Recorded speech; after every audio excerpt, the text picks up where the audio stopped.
Hi, welcome to Whole View Farm. I'm Joe. Today I'm going to be doing a 200-hour maintenance on our Kubota RTV X1140 4-seater RTV.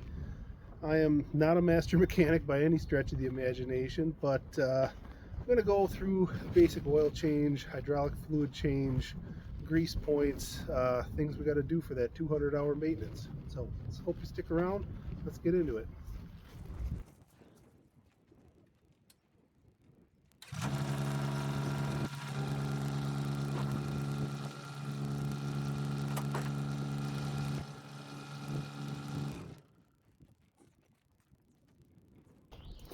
Good opportunity to just clean out the bed. Usually I have it loaded down with tools, so yeah.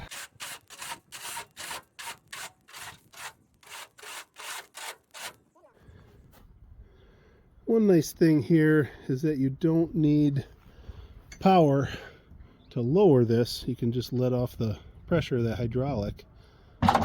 You do need power on to raise it though.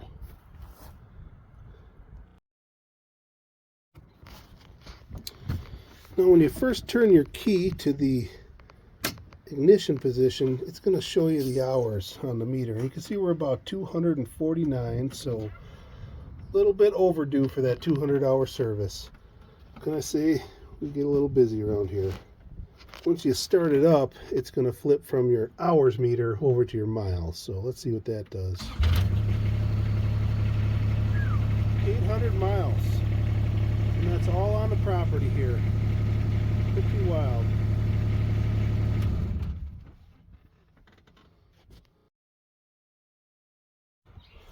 I'm going to get under the hood here. It's pretty simple. Got a little lever. You can see it in there. You just come over. Yeah, turn it, pull it to the right, lift up. And it's got a nice little piston in there. Holds itself up. Not too shabby.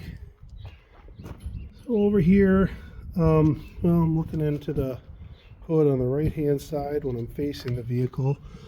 And there you got some moving parts for the parking brake right there. We're going to do a little spray grease on those. I'm going to kind of wipe some of that crud off as best I can. Can't really get in there, but if you spray grease on the metal, it's a lot better than spraying it onto dandelion seeds or whatever the heck's built up on there. So I'll get some more of this spray type grease.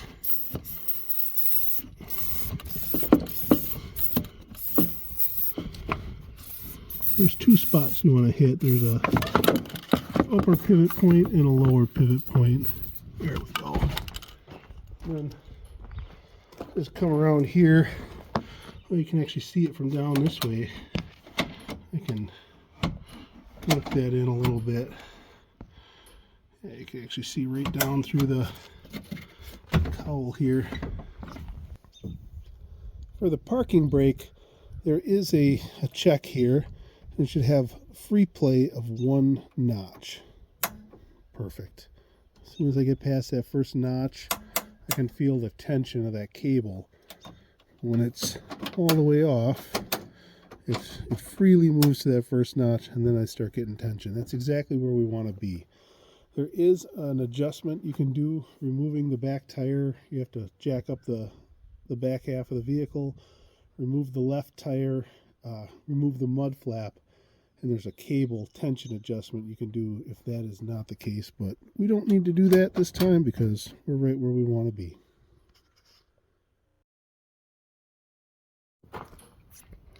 There's a couple grease fitting pieces here under the dump bed we got to hit.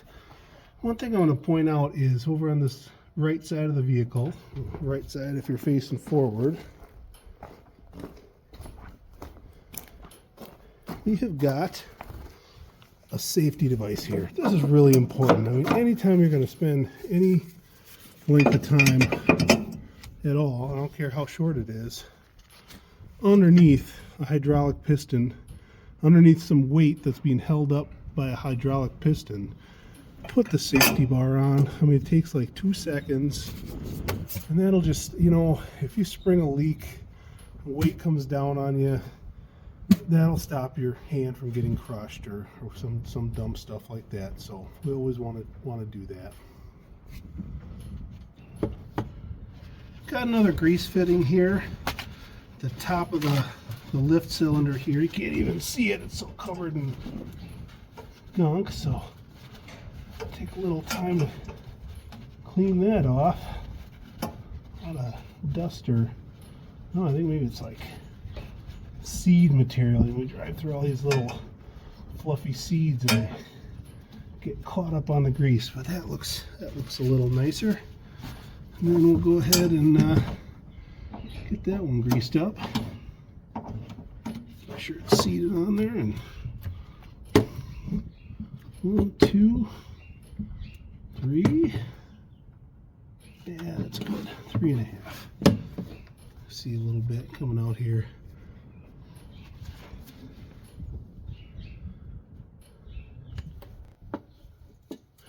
So we got 2 hinge points down here, left and right side, and those do not have grease fittings. So the recommendation is to use a spray type grease.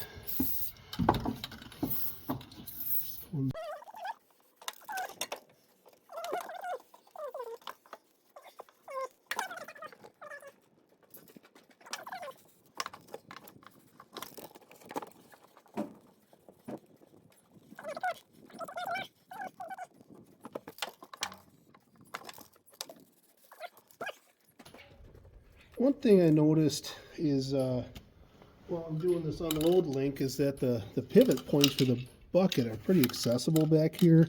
I'm going to go ahead and hit them again from this other side. Just think I'm having a hard time kind of getting in there from under the bed, so this might help get them lubed up a little better. Here under the dump bed, there's a removable cover here, and then there's this rubber flap. Now under this rubber flap, just a couple plastic clips. We got one here that was already loose and one over there that's missing. Oh no, all right, there's a bolt there, so I guess you don't get one on that side. Anyhow, down here there's another grease fitting and a couple places we got to spray. So the grease fitting is called the VHT link. Not exactly sure. Variable hydrostatic transmission link. I'm guessing. Let me know in the comments if I'm wrong. And we're going to get that zerk fitting right there cleaned up. And right here, the silver bar, that's your VHT link. There's a grease fitting right there that needs a little bit of love. Lock that on. Give her a couple pumps.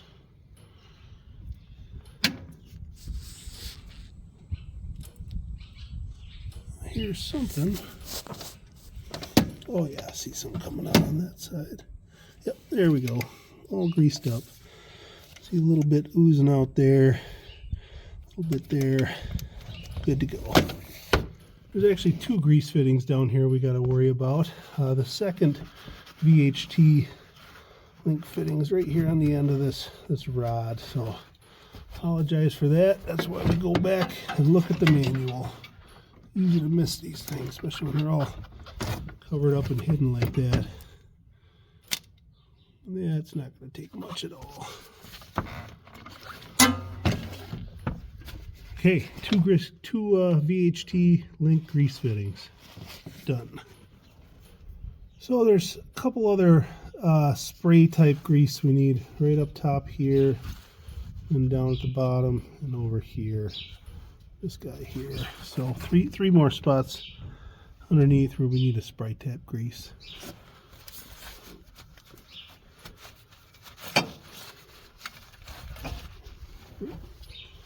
Don't need that. Amazing how some of this stuff gets up in there.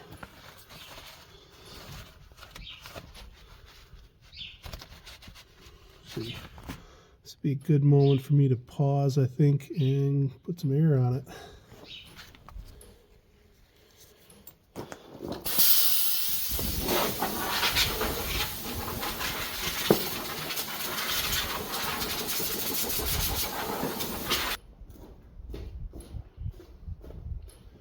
Hey, look at these.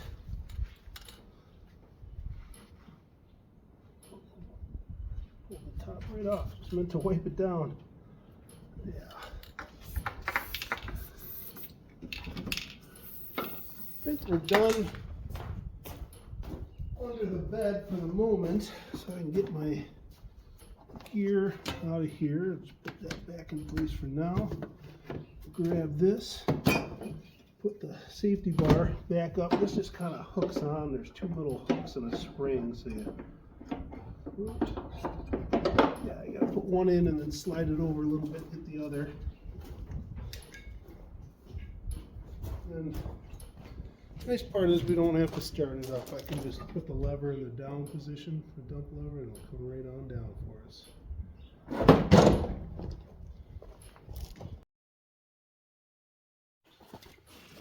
Okay, we're right here on the driver's side rear tire, a little bit behind the tire. We have a linkage back here, which is the range gear shift link, and we're going to put a spray type grease on that one. Clean that up, we'll give it a little spray type grease, and good to go. Okay, right here on the back of the vehicle, we've got a linkage right up here that is called the unload link. See right there, we're going to grease that up.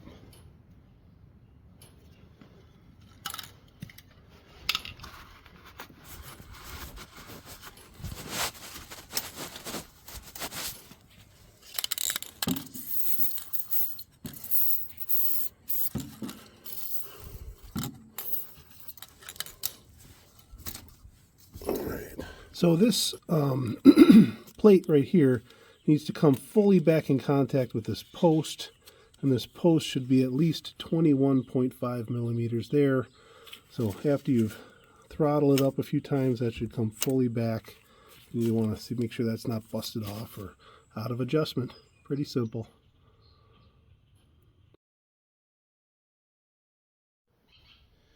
I'm here on the driver's side. I'm going to go ahead and get to the differential lock, and I don't really need to take this panel off to get to it because I can go underneath, but I'll go ahead and remove that because it's a little more accessible and it's a lot easier to see. So we got to do some spray type grease on our differential lock action down here. Got a couple different pieces that move. One's a foot pedal, the other's the bar you pull up to lock it in place. So we'll get that cleaned up and greased up.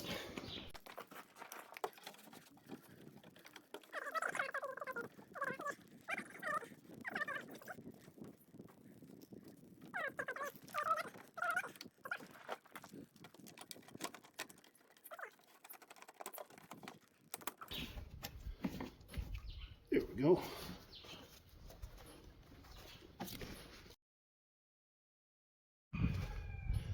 Here we are at the front left tire. We can see there's two of these zerk fittings on the front arms here. We're going to go ahead and wipe those off a little bit and get some grease in there. The third fitting, you can see it is right here, right on the top of this upper arm. A little bit tough to find, but yeah, there she is. Get that cleaned up and grease that as well. We'll just get that cleaned off. All three of those spots cleaned. Back one's a little tough to reach.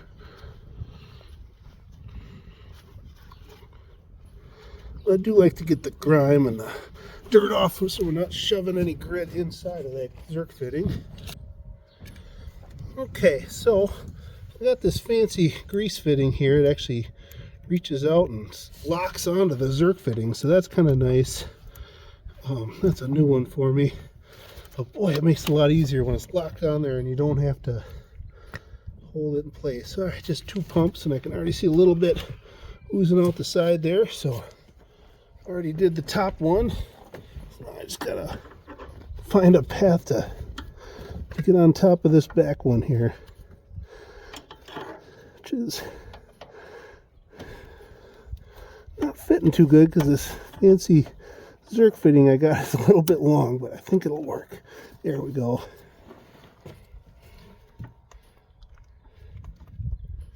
One, two, three squirts. Got a little excess coming out. Good to go. Ooh, got a multi-floor rose piece in there trying to get me.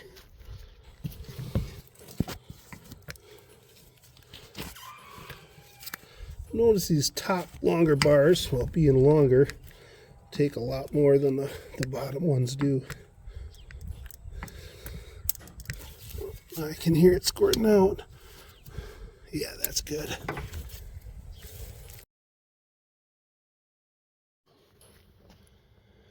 So looking at the rear wheel assemblies, we got to grease the A-arms here, just like we did on the front. But here there's actually 4 grease fittings. There's 2 towards the rear, this lower arm and this upper arm. And then the same thing on the other side of the wheel. We've got top and bottom fittings there. So this whole suspension goes up and down, and you got these two cylinders, well, 4 cylinders total that need to be greased to allow for that motion. So we'll go ahead and get these back pair. Same basic concept. Once you know what you know they're there and know to look for them, they're not hard to find. Okay. Boy, I really like having this locking nozzle. So I can use both hands to pump on my grease gun. That is making life a whole lot easier.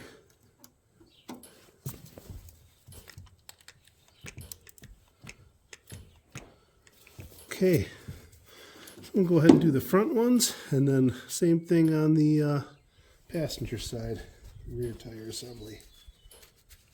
While we're down there, we want to go behind this rubber flap. We'll find a little cable linkage back there. That's for the parking brake. We want to get that cleaned up. Get a little spray grease on that one as well. I'm doing it by feel because it's really hard to get a view back here.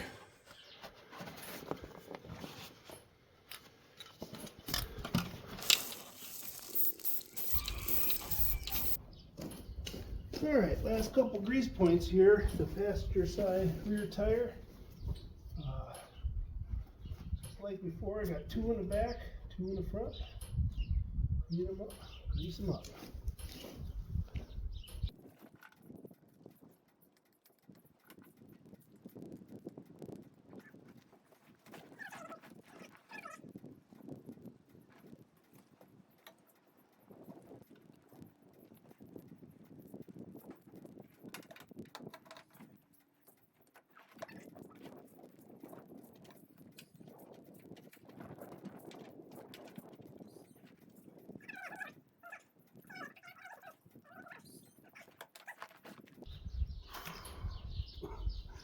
All set. That is all the greasing you need to do. Recommend every 50 hours on a Kubota RTV. Well, RTV X1140 in this case.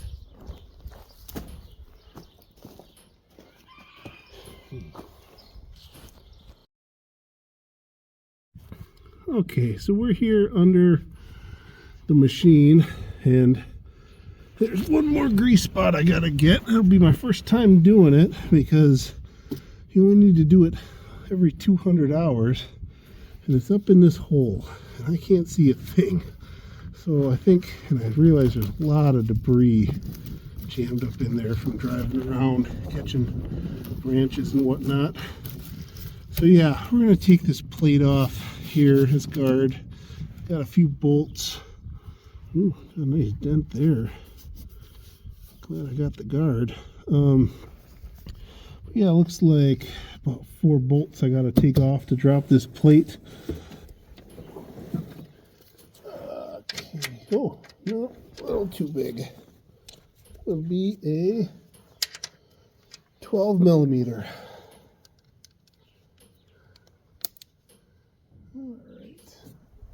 It looks like these front ones kind of slip under these brackets. I think I can take those out first. And they'll just rest against there.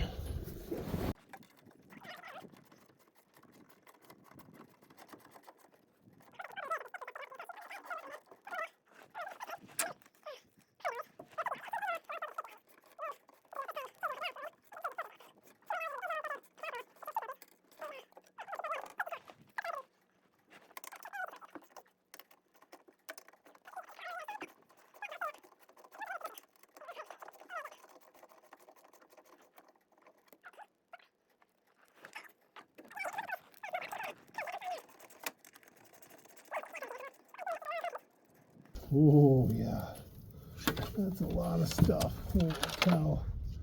Guess I need to check that a little more frequently. Jeez, it can't be good.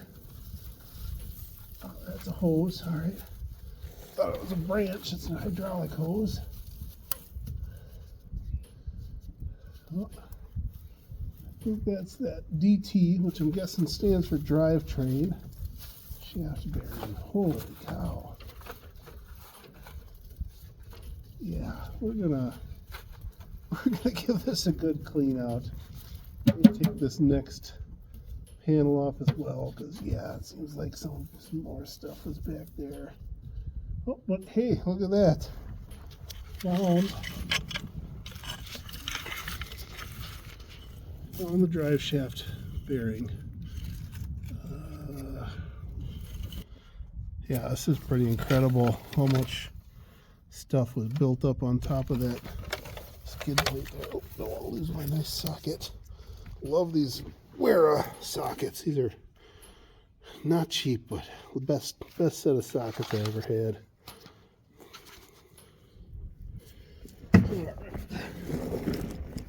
I'm gonna get as much of this out by hand as I can.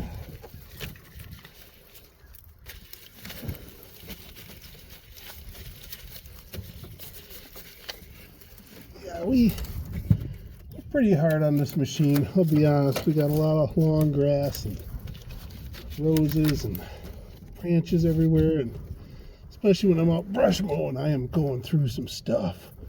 The machine hits it before the mower, so that's probably where a lot of this came from.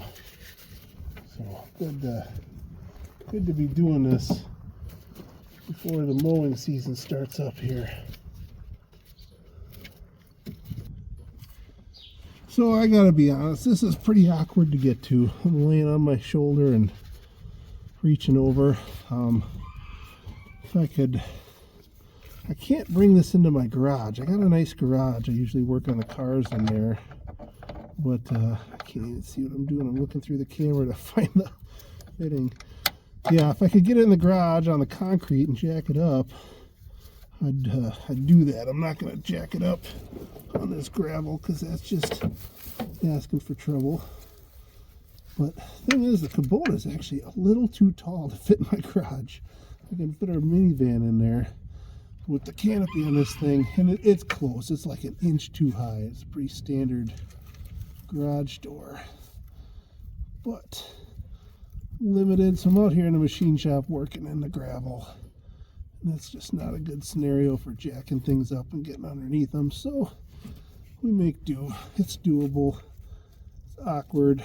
If you had the opportunity to do this kind of stuff on a lift, I think that'd be a lot better. How much are we putting in here? Well, I think that's probably enough. I don't see any. Oh yeah, there's some fresh grease squirting out of the back there. Okay, good enough. Drivetrain shaft bearing is greased. Just gotta clean off that plate and do a little more blowing things out, cleaning out some sticks, and we'll call this part done.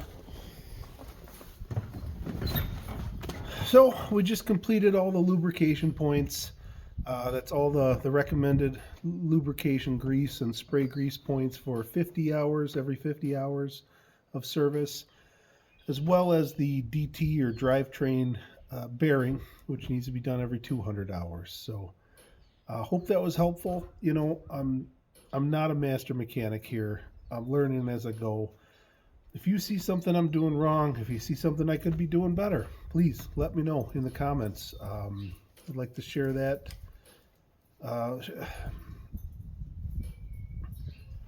Part of the reason I decided to do this video was that I had a hard time interpreting the drawings in the service manual. It was a little bit of work to understand what I was looking at and where to find these points, so I thought this might be helpful to someone else. And part of the reason we're doing these videos in the first place is to learn, is to get some feedback, get some comments. So please drop a comment Let me know what you think. Let me know if I could be doing something better, or particularly if I'm giving out some bad information here. We want to get that corrected. So thanks for watching.